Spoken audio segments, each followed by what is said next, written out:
Microsoft Excel Chapter 9, pages 458 to 459.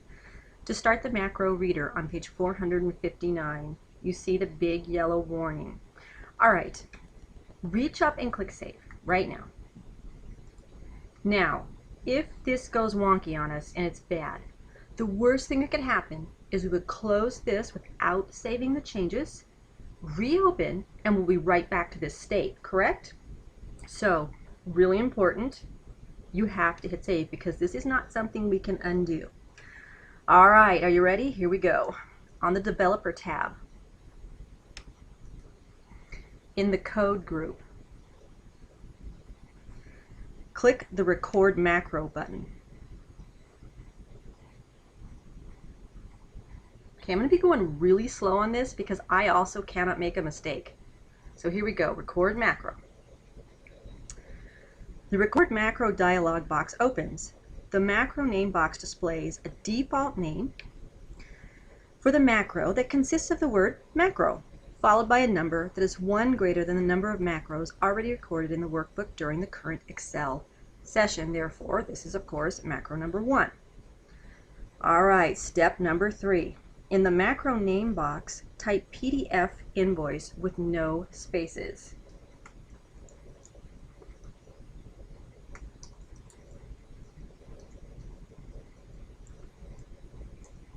By the way, guys, it's not recording yet, so you're good. If you make a mistake in there, just back up and fix it. Okay, so you put that in, press your Tab key. That's going to take you down to the shortcut key. So we are going to put in the letter P as in Paul. So our shortcut key to run this macro will be Control P. All right, press your Tab key. Verify that the Store Macro inbox is set to this workbook. If it's not, just hit your down pointing arrow and select this workbook. Go ahead and press your Tab key or click in the description box. Type created 7/15/2013. That would be a 2013. Really glad it's not recording yet. All right, save.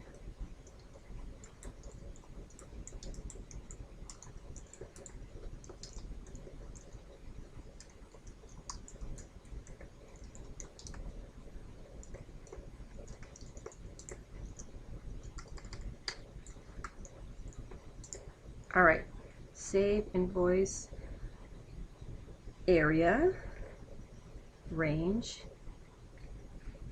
E2 through K23 as PDF file. All right, when you have that done, you're going to click OK. Then the workbook's going to enter macro record mode. The Record Macro button in the Code group on the Developer tab changes to the Stop Recording button, which will also appear on the status bar. Okay, so we're going to go ahead, turn the page. We're going to be starting on page 460 to record the PDF invoice macro. Ready? Hit OK. Okay, first thing I want you to notice is that it says stop recording right there.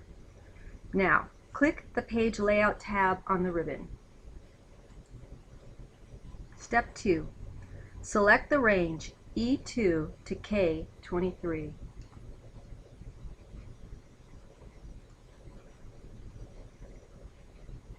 K23. Step number 3, in the page setup group, click the print area button. Page setup, print area. Click set print area. The invoice area is set as the print area. Next, you'll insert a custom header. Step 4, in the page setup group, click the dialog box launcher. To open the page setup dialog box. Step 5, click the header and footer tab. And then click custom header.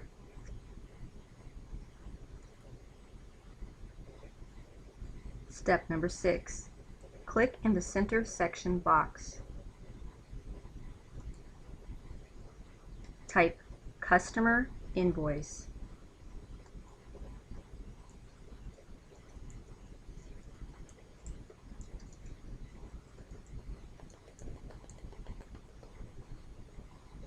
And then click OK.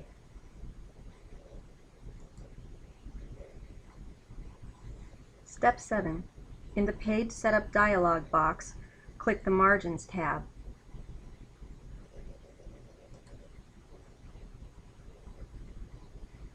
Click the horizontally checked box to center the invoice on the page.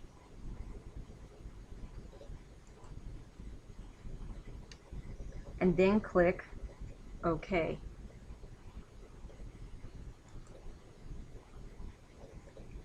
Click the File tab on the ribbon,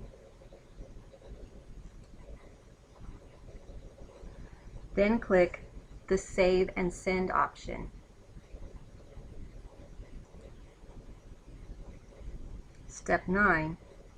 In the File Types area, click Create PDF/XPS document. It's File Types there. Create PDF XPS document right there. Step 10. In the right pane, click the Create PDF button.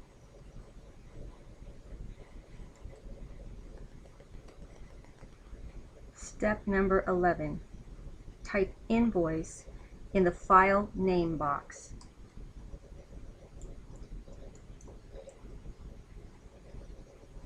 Make sure the Open File After Publishing checkbox is checked. And then click the Publish button.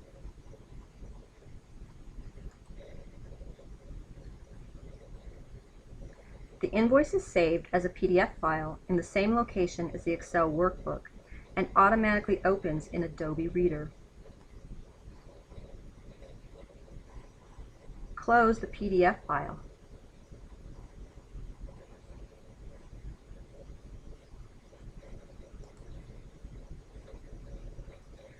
And then in the invoice worksheet, click cell A1. You've completed all the steps in the PDF invoice macro.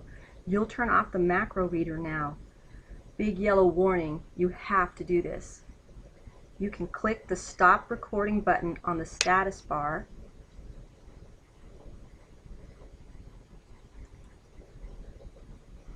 The macro recorder turns off and the button changes to the Record Macro button.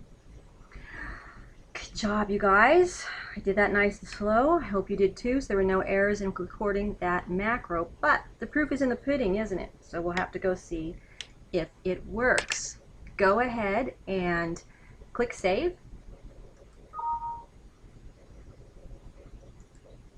And go on to the next video.